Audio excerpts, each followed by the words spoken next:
So, top of the morning to ya. Got my Matador coffee. I started writing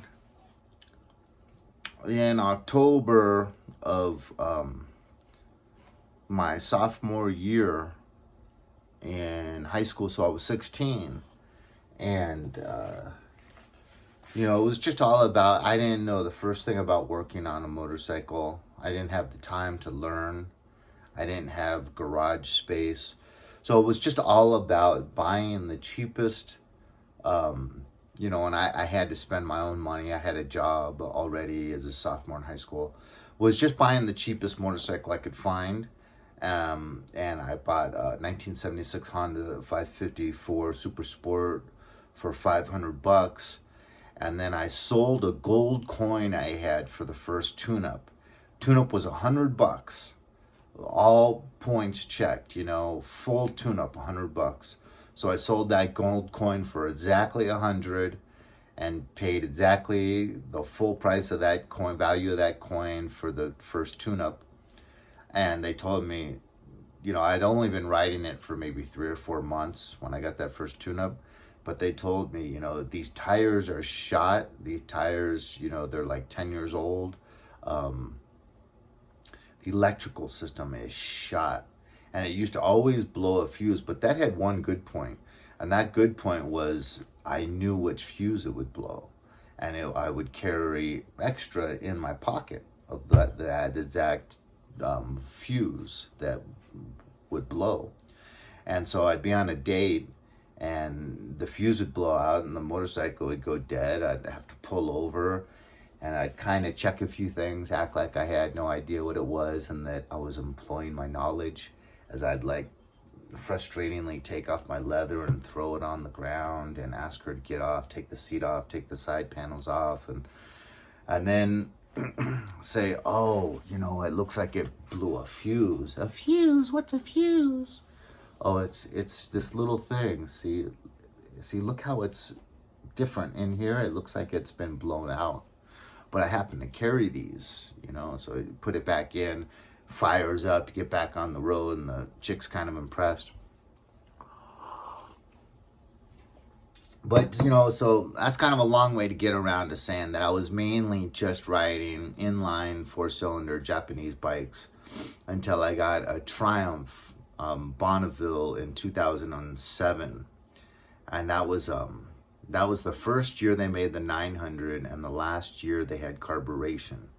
It had spokes, it had a chain, and so it was like the real deal. And it was a 900, and man, that thing, it was bulletproof. I put on 12,000 miles on that every year for like 9 years.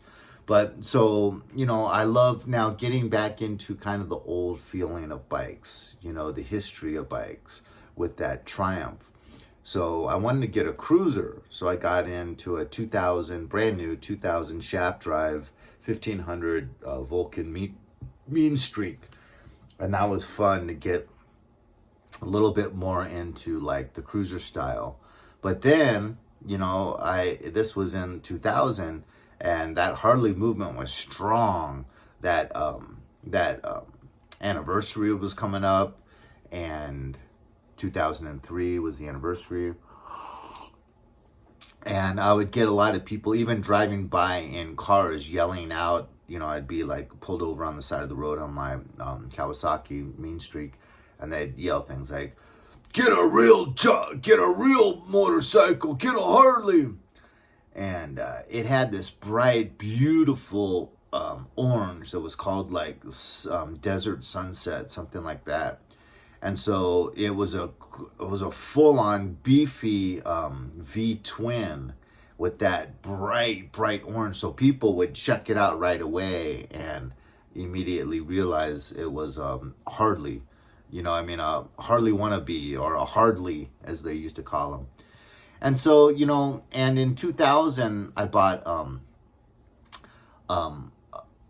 a jacket to go with it, and it's my brown leather biker jacket, and it has a big Harley insignia down at the waist in the back on that piece of leather that biker jackets have in the back. And it's got the wings and the Harley insignia right there. And I love that jacket. It's the best. So I've had that jacket now for 26 years. And, but you know, the first Harley I bought, okay, so I love that mean streak. And then I go and I'm like, okay, it's time to pull the trigger. I told myself I was in love with Harleys as a little tiny toddler. You know, my parents would buy me like biker boots. So as a kid, I was running around and I still have the same pair, the biker boots that have the strap, you know, with the big metal ring on both sides of the ankle. But I cut those straps off, so it just looks more like square-toed cowboy boots. Why did I bring up those boots? Okay. So anyways, I'm in the cruiser style of dress. I'm loving that Kawasaki, but then I really laid it down and scratched up the tank really good. And I was kind of getting ready for a Harley, and money was becoming a problem. So I thought, let's sell this Harley Kawasaki, start saving, and get a Harley soon. And at this age, I'm around 45. And so we moved into a cheaper apartment. I started really trying to save some money hard. And then we got a raise at my job site. And, you know, you haven't adjusted to that new income yet. So instead of spending that extra, you know, $900, I was getting a lot more money every month. I was just socking it away. And so I went in there in October of 2016 to buy my first Harley, and didn't like the salesman. They were just like poo-pooing me, like they didn't think my money was real or something. And I mean, Harley was on fire. Every room would have a sale going on. And every time you went in there, it was like, you felt like a carnival. The energy in that Bartell's dealership in Venice Beach on Lincoln Boulevard, it was like getting to enter Disneyland free of admission, you know. They always had the popcorn going, you know, you could get free popcorn while you shopped. They always had great brand new bikes, a lot of salesmen. But anyways, I went there 3 times and just got like shooed off. They're literally dealing with famous movie stars back in the day at Bartell's. So if you didn't look like money, they weren't trying to find time to deal with you. They were dealing with people that mainly would say, how much is it? I want it. Wrap it up, I'll take it. And so I guess didn't look rich enough, or I don't know, but I couldn't get a salesman to help me. And I had money burning a hole in my pocket. So I was like, I'm not a movie star. I need to go to a different dealership. So I rode my Triumph down to Torrance to California Harley. And Whitey was the guy's name, I think, an old English guy. And he wasn't able to ride his Harley to work anymore because it was in the shop. But, you know, it was he had a really old 80-inch, square-inch Evolution motor, I think. But, yeah, so he had like an old 80s Harley. But no tricks. Just so straightforward, so simple.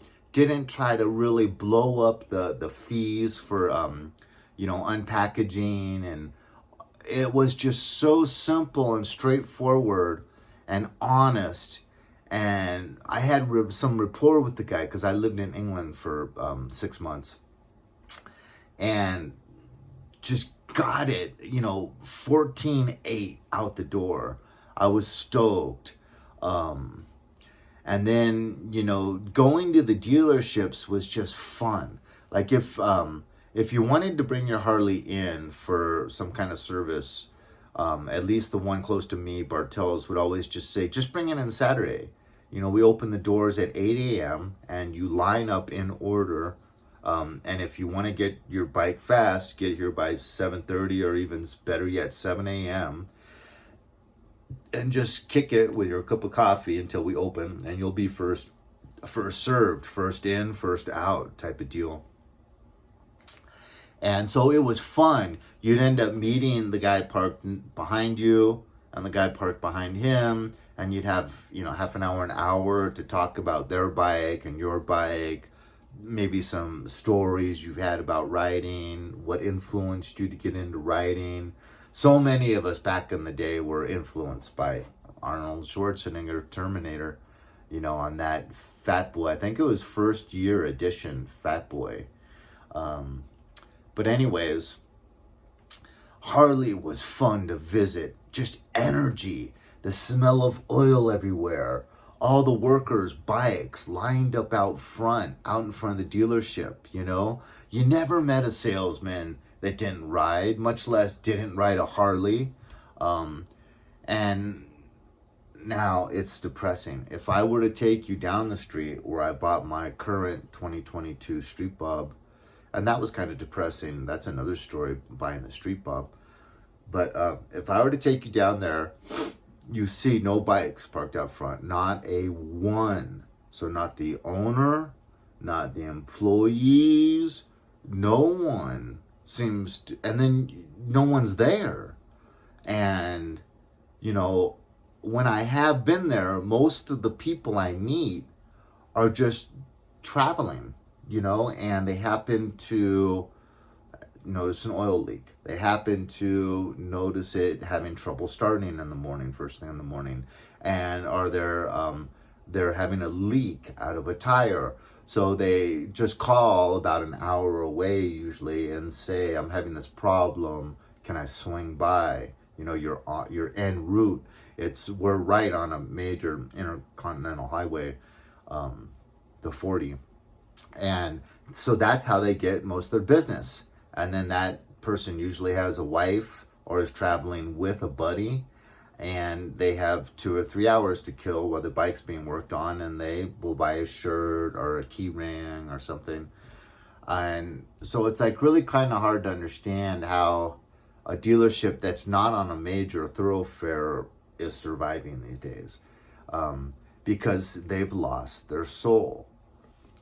So this time when I went in, of course, anytime you go in to buy a car or a motorcycle and you're the only one there, you should really turn around, walk out the door, get back in your vehicle and drive away, because you're the cash cow. You're the golden goose. You can see them salivating, and as long as you show some interest in possibly purchasing a motorcycle on that day, their eyes get big. The greed, you can start to see the greed develop in them. Because I bought my Toyota 4Runner in the exact same environment. And, it's like a ghost land in both places. When I bought that car, when I bought this motorcycle. So that is just a red flag, because even when I bought this car, right next door was a Honda dealership that was having like 3 or 4 deals being worked out all the time, with the little salesman that's like in his 20s running to the manager back and forth, Well, they said they could go lower on this, but they just can't drop this price, and all that wheeling and dealing, which I didn't get any of that. Both ones were like, this is the price. Can I see it on paper? And they wouldn't show me it on paper, either place. What kind of dealership won't even discuss the price with you? And they just saw in me that I was going to buy a vehicle that day. I wasn't there to piddle around. They could tell that I was going to buy a vehicle, and I wasn't really too concerned about the numbers. I'm an idiot, I admit it.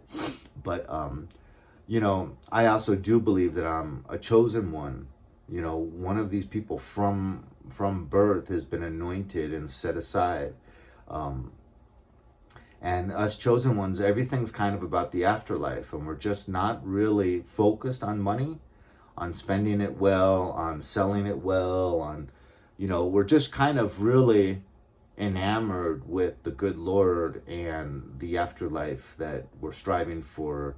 And sometimes the important things of the material existence down here on Earth kind of goes by the wayside a little bit. Because I went in there,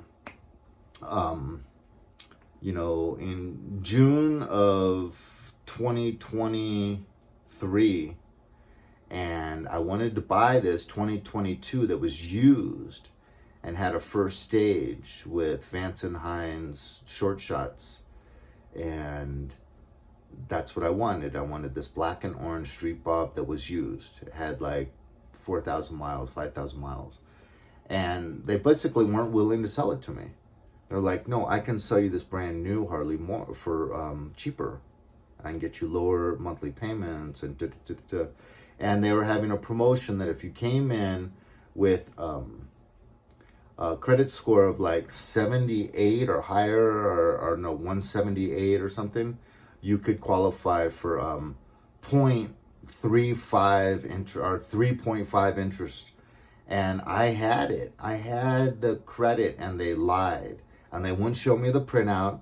They said on 2 of the credit union, credit agencies, I qualified, but in the third one, the most important one that they go by, I didn't qualify. And that was a lie. They just outright lied. They wouldn't show me proof. They just said that, and they wouldn't show me paperwork. And,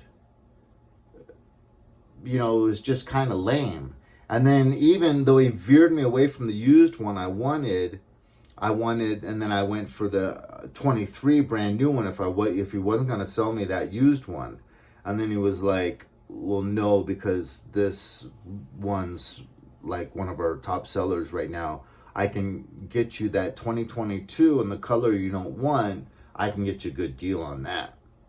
So I went with my last option, and I didn't even get any special treatment. They just manhandled me, And when you're just being treated with disrespect, leave. But, this guy, in his defense, he was he owned like 3 Harleys, and he was all bandaged up. He had his arm in a sling because he had recently had an accident. But, these guys that work there now, there's no energy, there's no people, and the guys that work there are in their 20s. Everything from there's just one salesman that kind of is like the manager. The owner is almost never present. You have a girl at the front that's, in her young 20s. You have one dude at the service department, and then you have like one mechanic in back. And none of these people are out of their 20s. I remember going to dealerships when I was, approaching 50, and seeing most people my age are older. And I felt respect towards these people because I was new to Harley ownership, and they had been riding and owning Harleys their whole life. And, there's just certain things to know about the brand that you don't pick up right away. You have to be in it for a while. So now, to think that I know so much more about every Harley on the showroom floor than the salesman. And I know so much more about the history of Harley. These guys, even if they were born and bred loving Harley because of their dad or something, they're 24. I don't care if they studied Harleys every day. They can't have the same enthusiasm and love and knowledge that I have. Now, granted, I didn't start, pursuing Harley as an owner until I was about 46, 47, 48. But still, I was always loving them, always admiring them, always having, usually mainly my brother's older friends ride them. But my brother's older friends were more so into Triumph, riding old Triumphs. Even some of the ones that have been kind of crossed over to being more of a cruiser. They'd put on mid controls or forward controls and some ape hangers and make Triumph into like a cool cruiser.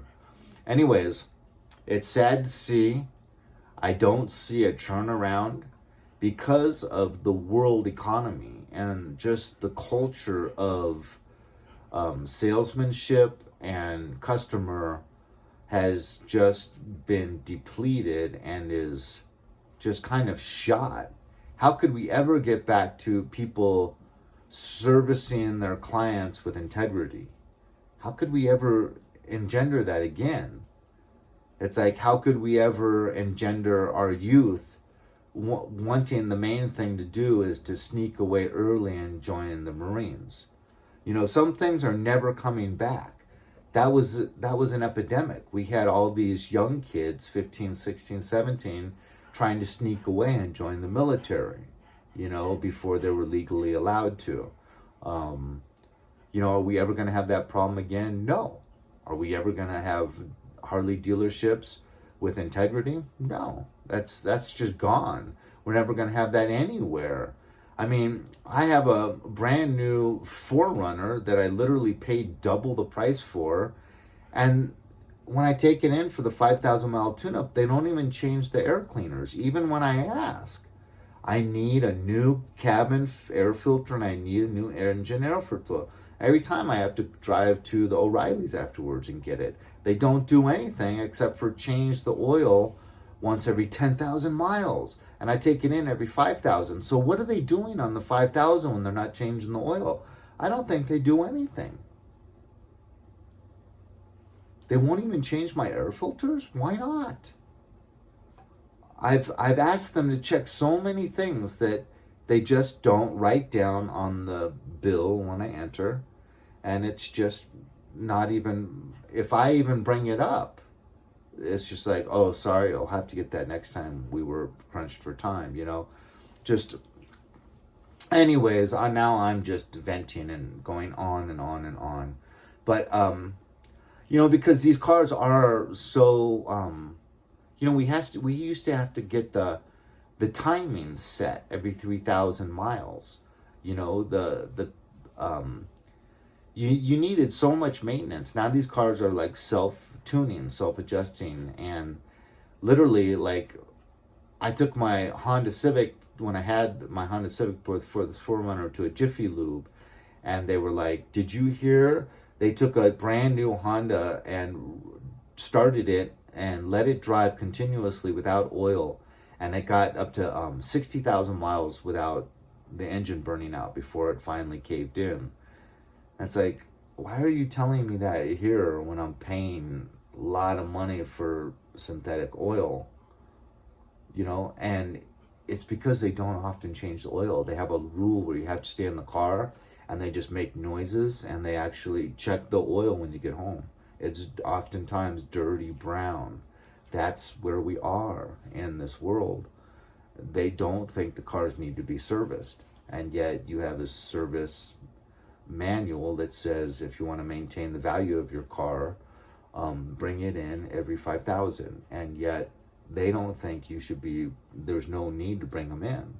And so they just park it in the back and then ring you up after a few hours.